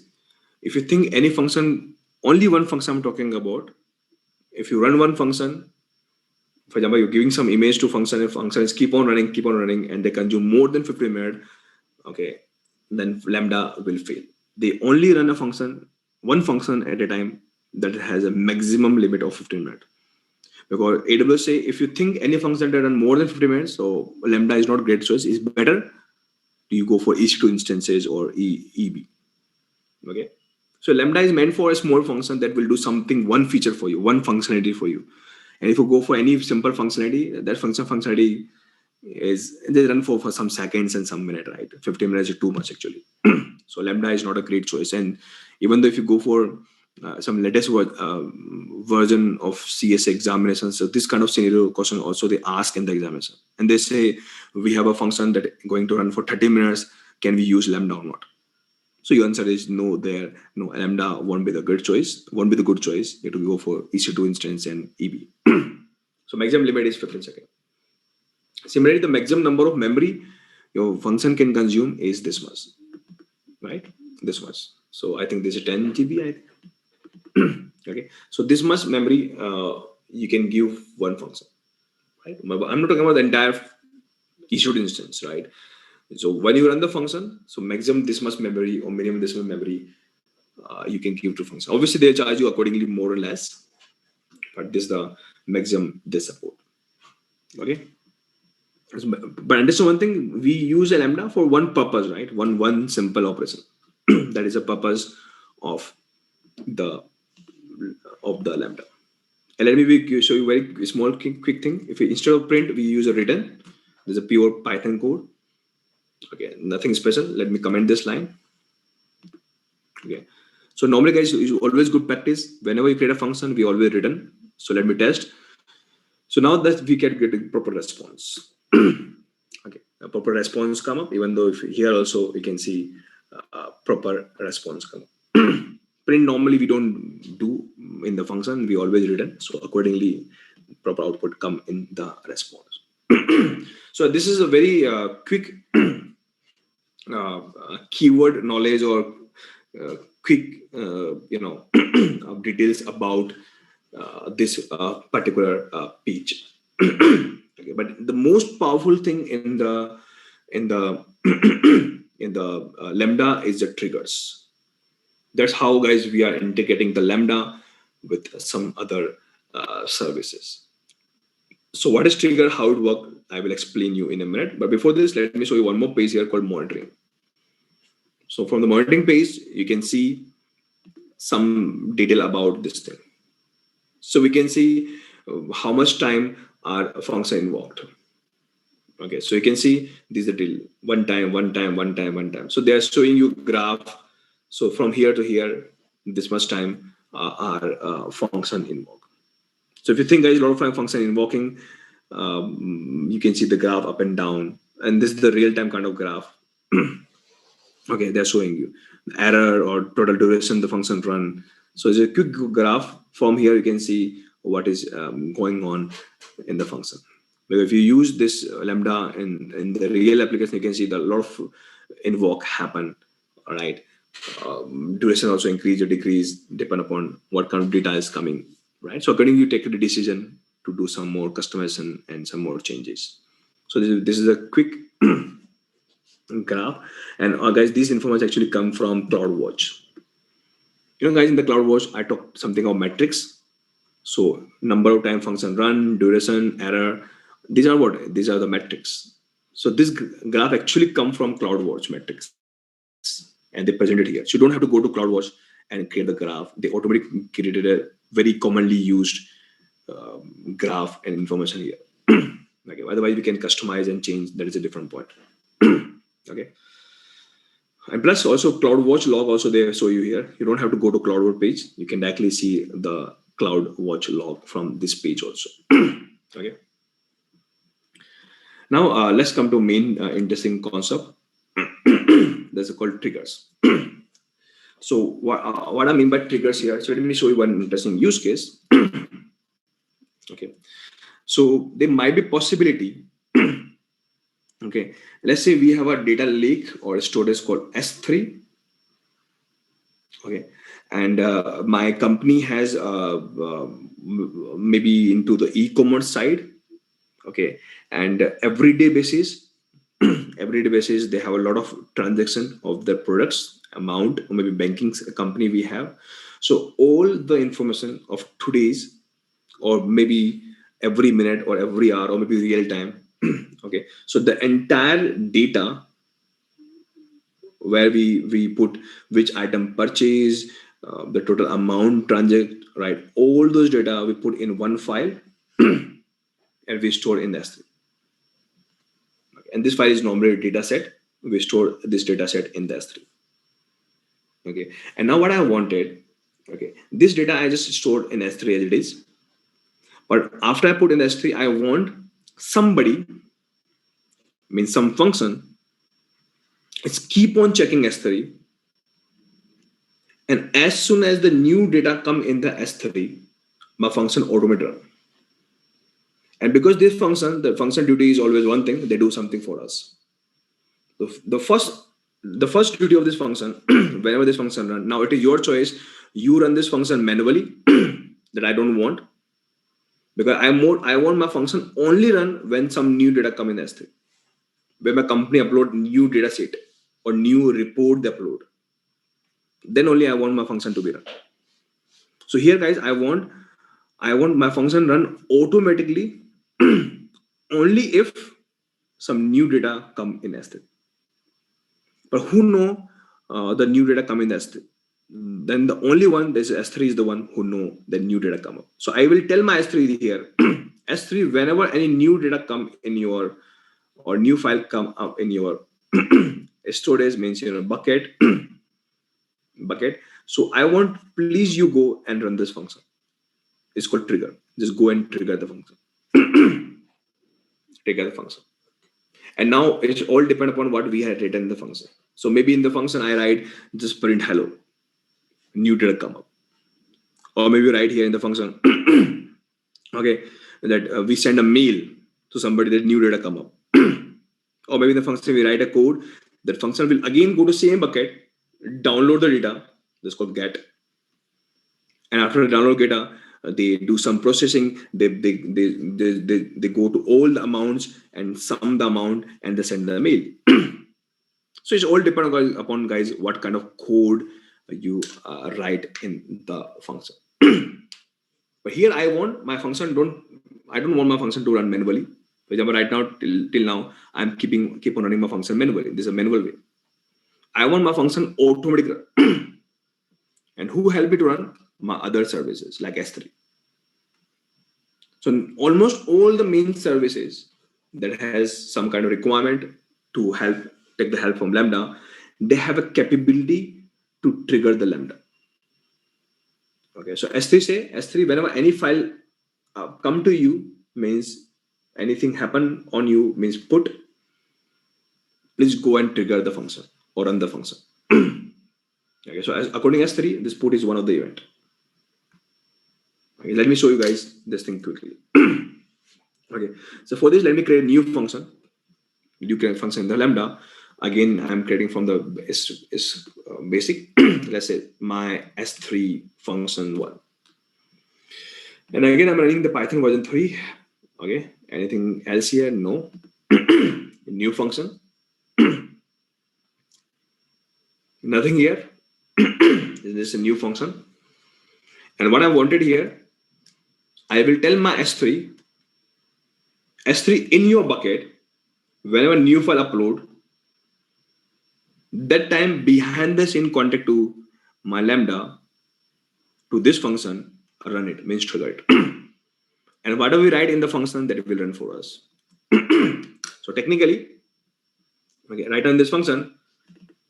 Let me remove the entire code. Let me write my code. Let's say LW1 function. I might put 2 parameters compulsory and we return something here. and say S3 comes to me.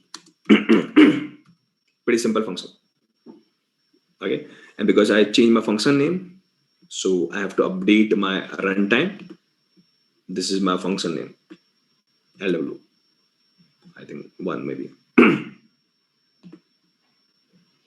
So let me check again. So my file name is this one only. My function name, sorry, I forgot to save. So div LW1 X and Y. I say return S3 comes to me.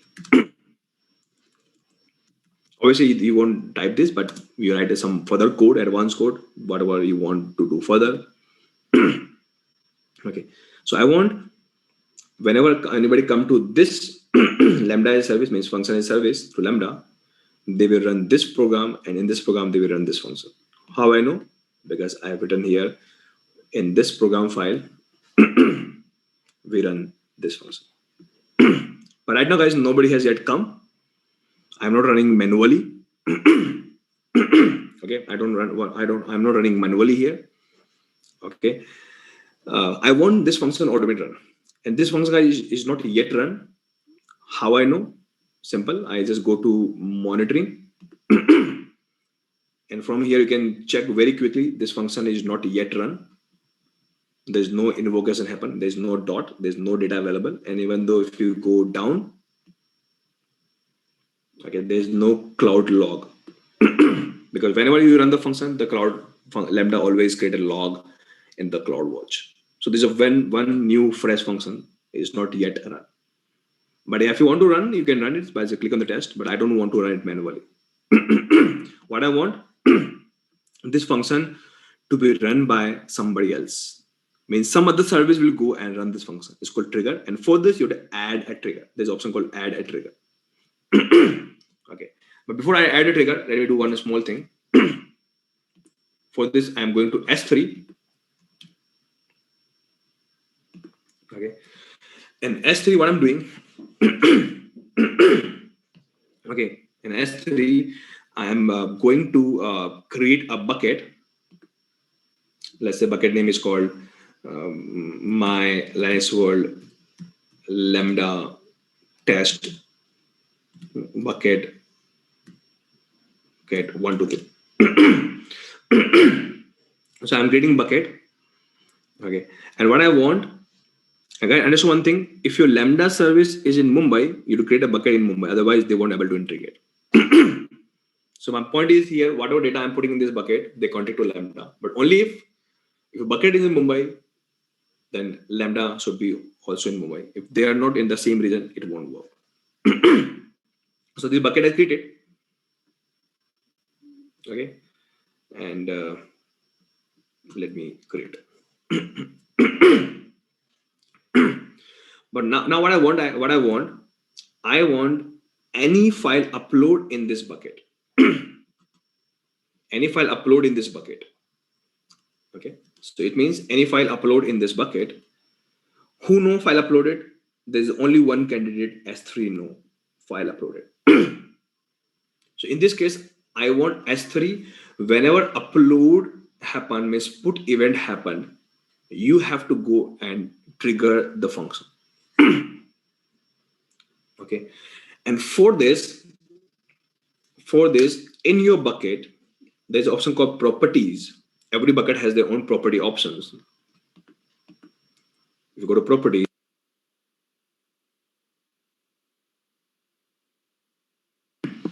sorry guys, there's properties, and if you go down, okay, there's an option called event notification. So every bucket in S3 has their own personal event notification. Okay, and they say whenever anything happen in my bucket, I will notify somebody, and I'm going to create a new event notification. Okay, and let me give a name. For example, my event S3 something 1, and they say here, okay, in this bucket, okay, whenever somebody put or maybe somebody copy or somebody else, whatever I want to do. But here I want, whenever in this bucket somebody put, means somebody upload data. That's what I wanted. So whenever somebody upload the data in S3, then put event happen.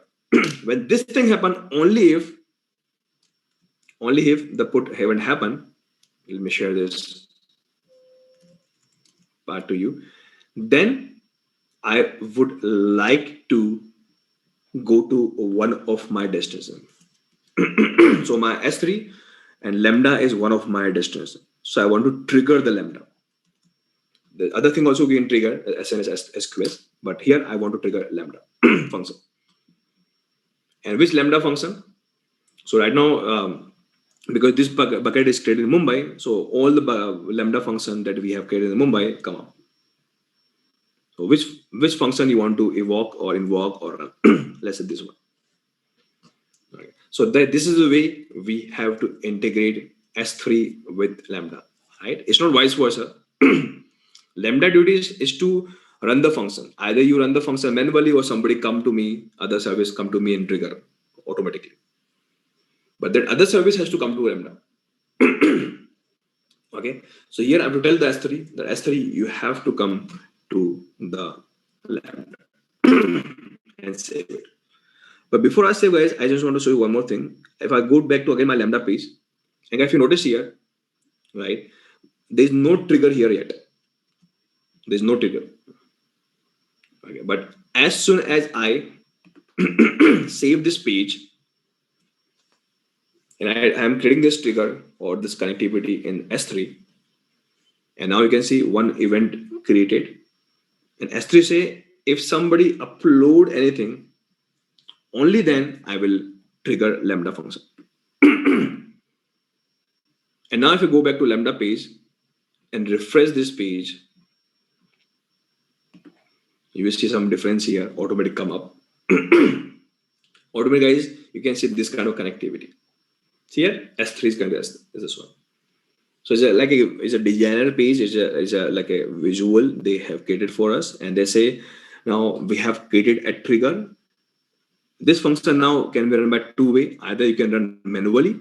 This is not the case we always want, or by S3. Okay, so anybody something happen in S3, they will trigger to you and you will run. And we can add more triggers also upon use cases, but this is the way we have done. But right now, guys, if you again go to monitoring, okay, my function is not yet evoke, no data, okay, because none of the file upload in S3.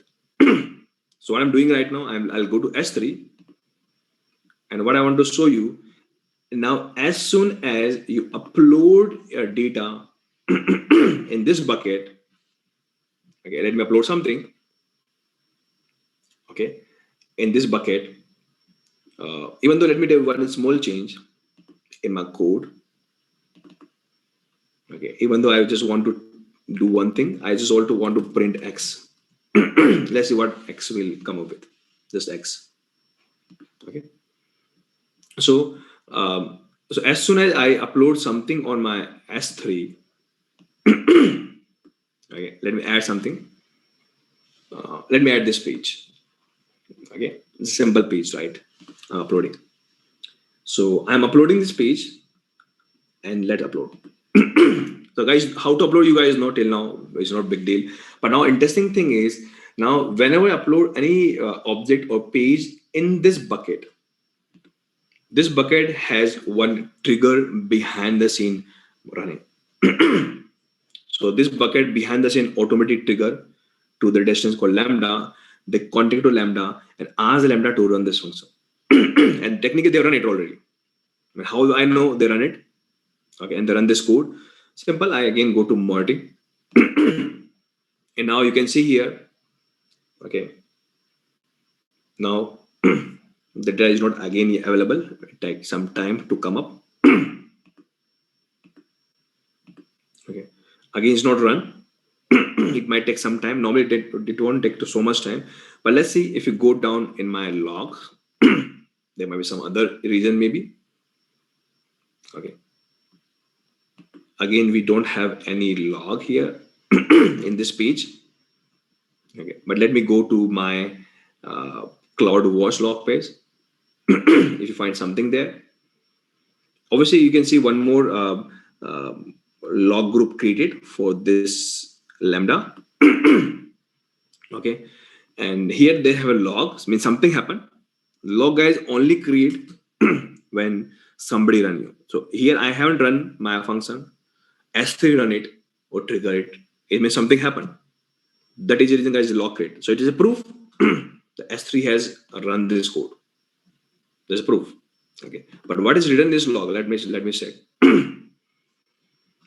In this log, okay, they have very clear that something come up, right? See guys, this output come up. Okay, and you can see a lot of information come up. Somebody uploaded this file and something like this. Okay, why this much information come up? Okay, because in my function, okay, I have printed X here. So S3 connected to this guy, and S3 sent a lot of information about why they trigger the event. Means that they send the metadata, okay, and all the metadata they print. That's the reason I print X here. Okay, they put here. And but why they don't come here? Because guys normally, it is something like this. S3 is contact to Lambda. Lambda do something. Lambda store the log in the CloudWatch.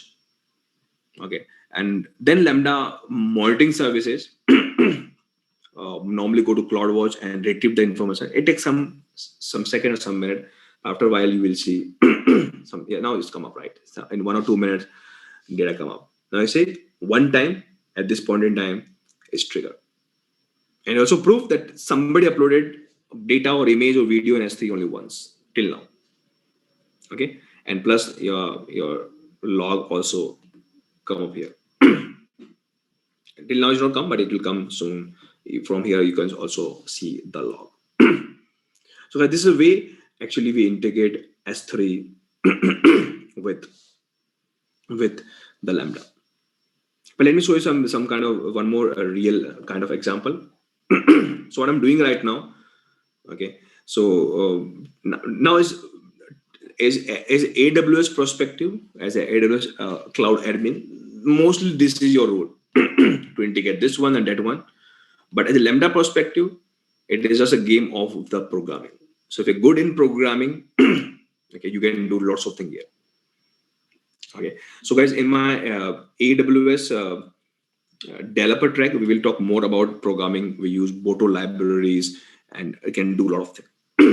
So obviously in this training, we're not focusing further in the programming, but after having learned the Boto library, we can do a lot of things.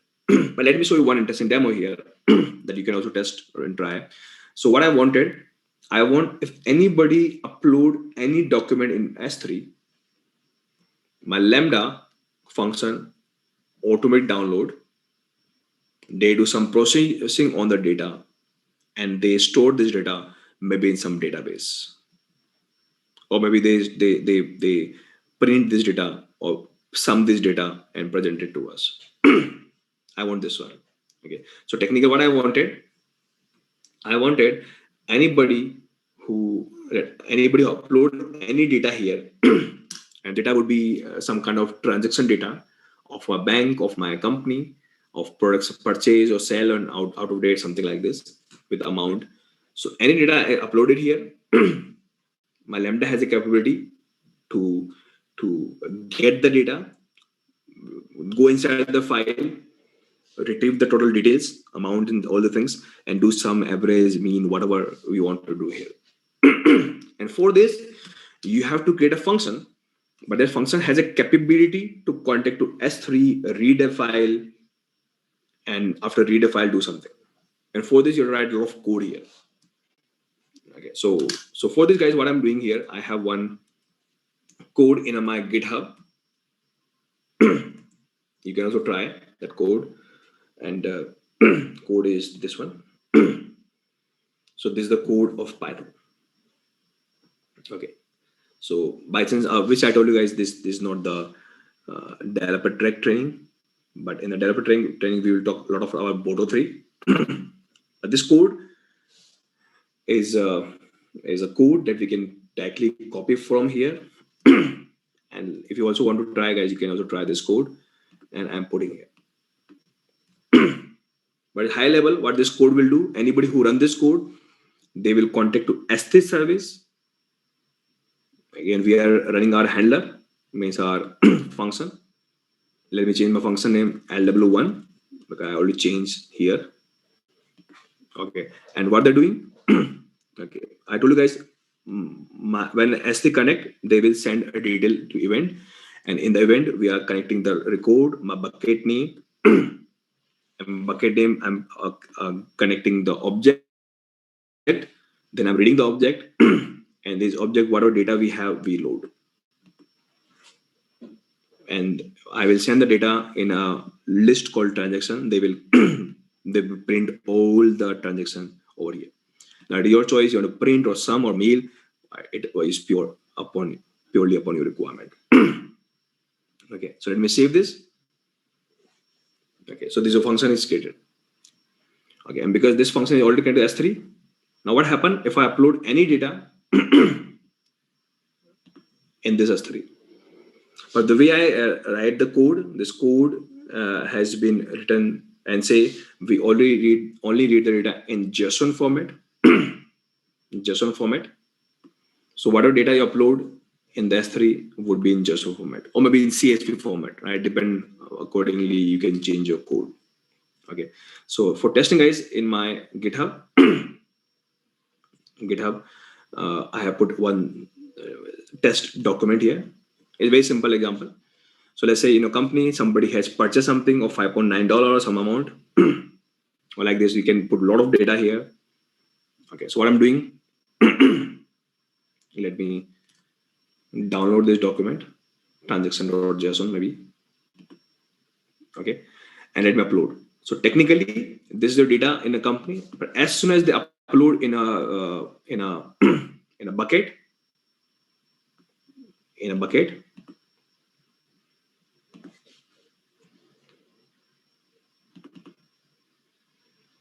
okay. So as a company perspective, you just have to upload this document in the bucket. That's all. But as soon as your image and video and document upload in the bucket, automatically behind this, and they trigger the Lambda, or Lambda automatically download this file. And after they download this file, they automatically go inside the data. They do some processing, image processing, video processing, machine learning, whatever you want to do, they will do for you, and finally give the output wherever you want to get the output. Right now, in my case, I write my code. In my case, I'm printing the data in my screen, but you can add destination. There's also called as destination. You can send the data in databases or DynamoDB or EFS. You can also add those things also here. Okay, but right now, if you again go to monitoring, you can see your CloudWatch. Sorry, your function again trigger one more time. It's not visible here, but you go to CloudWatch, again go to log groups, again go to this one. You can see one more log come up. It means your function run one more time. And now if you see here, there is an error come up. Error was access denied. Okay. So this time, guys, function run, that's good. But they get the error access denied. Why? Pretty simple. Because the way I write my code, the way we write our code, okay, in this code, my Lambda is the one who is trying to go to S3. Okay, trying to go to S3. And you guys know, if one service want to go to S3, and why they go to S3? To get the data. But without getting data, how they read? Okay. So in my last example, they're not going to S3. S3 is the one who just contacting this guy to run it. So they run the print hello. But this time S3 go to function. They ask to run the function run, but function internally again go to this S3 download data. And Lambda don't have power to go to S3 because they don't have the role. So technically, there's issue of the role actually. Okay, so if you go to the permission, so my Lambda don't have a permission to go to S3. So what we have to do, we have to click on edit. Okay, and we have to create a new role. Give the role name called my Lambda S3, something like this. And here, if it's just for S3, there's some pre-created role available for you. Either we can create your own role also. I'm going to go for S3 read only. That's what I want. Okay. So I'm going to create one more new role actually, so that uh, Lambda can connect to S3. And after connecting to S3, they can download. And after download, they can do some processing. Okay. So this role has been created. Okay.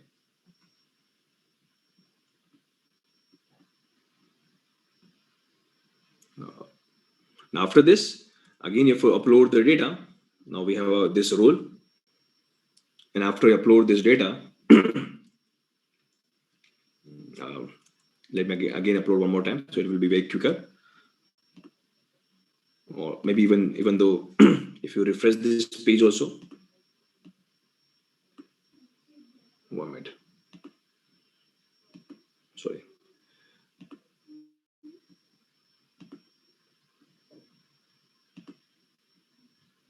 Guys, here they keep on trying behind the scene, right? Every time they keep on trying, okay, behind the scene. But now if I again upload my data in S3, you will see it work. So let me upload my file one more time in this bucket. Same file uploading, because when you upload anything, because we have written only when we put something. So if I again putting the same file, maybe when you upload something, means put something, put event happen, then only S3 contact to Lambda, and after they contact to Lambda, the Lambda will contact to CloudWatch, and in the CloudWatch log, they create one more log for us. So here, third log created, right? See here, this one, right now just created. And if you click here, now this time they will read our document. So right now in my code, I asked my code just to print the content. Okay, I asked just to print the content.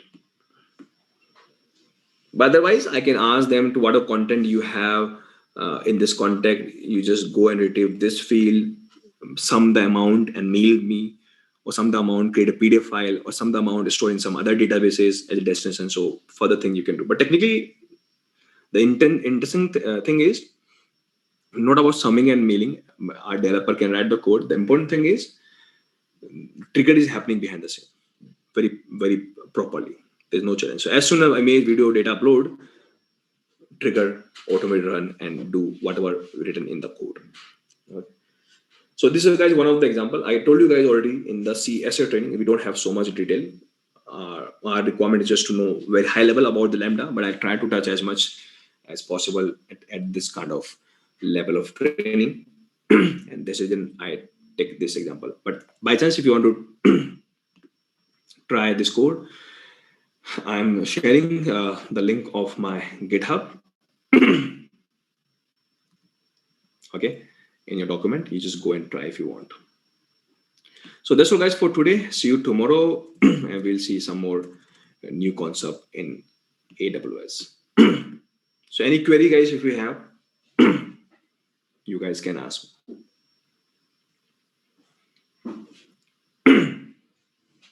Yes, Ayush, you can think it is something like GitHub hooks. So triggers here means they are kind of hook we created. So it like GitHub hooks.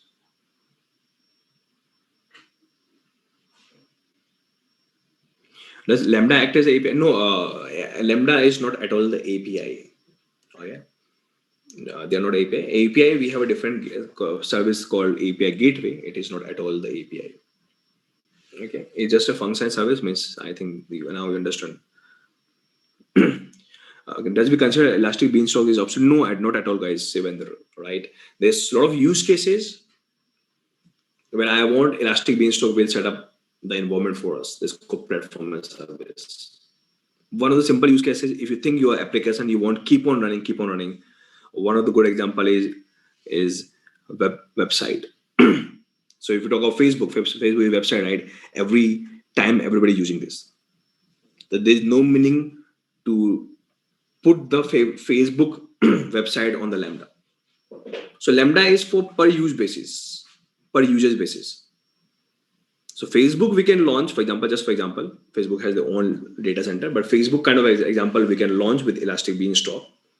Okay, but behind the scene, Facebook say when anybody new account create, not every time a new account create in the Facebook, but whenever a new account create, we get the image of the user and we'll create a thumbnail, or we get the detail of the user we store in database. Then you can use the Lambda. So if you think something is happening very rarely or some limited time or not always, they are they are running. But whenever this event happen, you want some function will trigger and do for us, then the use of Lambda come in play. So Elastic Beanstalk has their own use cases. Lambda has their own use cases.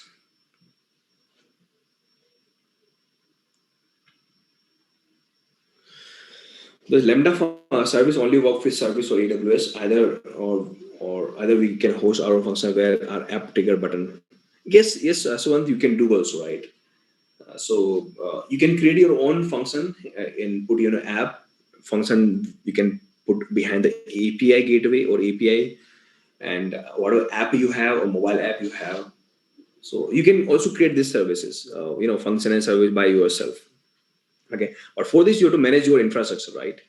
Here AWS say, uh,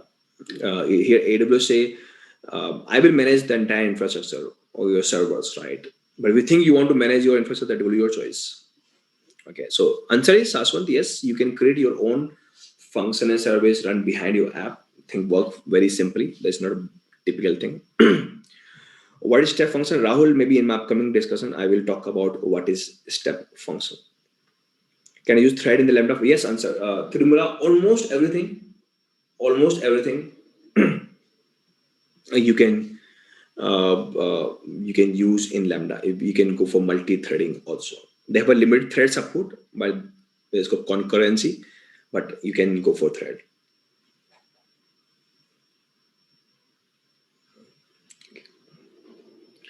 So with actually the function that is there in the Lambda, they only support two uh, parameters, only two, not less than two, not more than two. Both the parameter has their own thing, right?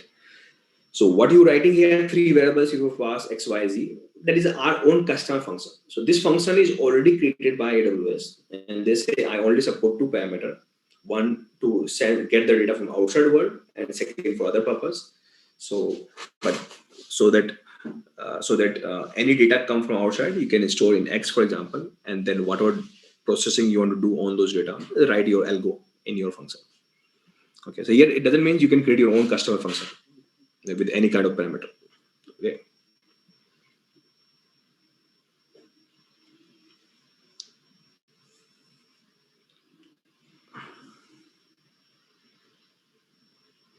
Can we use external library in Python Lambda? Technically, so with very commonly used library, what we need normally they already have. Okay, but if you want to use some extra library, maybe some trick we can use. We can somehow we can call, but there's no actually use come up, right?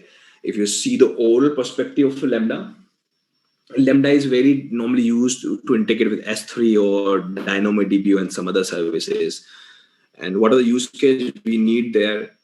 That kind of library they already have here in this environment. But if you say no, I want to do TensorFlow, I want to do sklearn or maybe image processing. Okay, so some of the IB may be there, but some of the IB they doesn't has any meaning here, so they don't provide to you. Or maybe they don't have a you don't have a capability to install also here.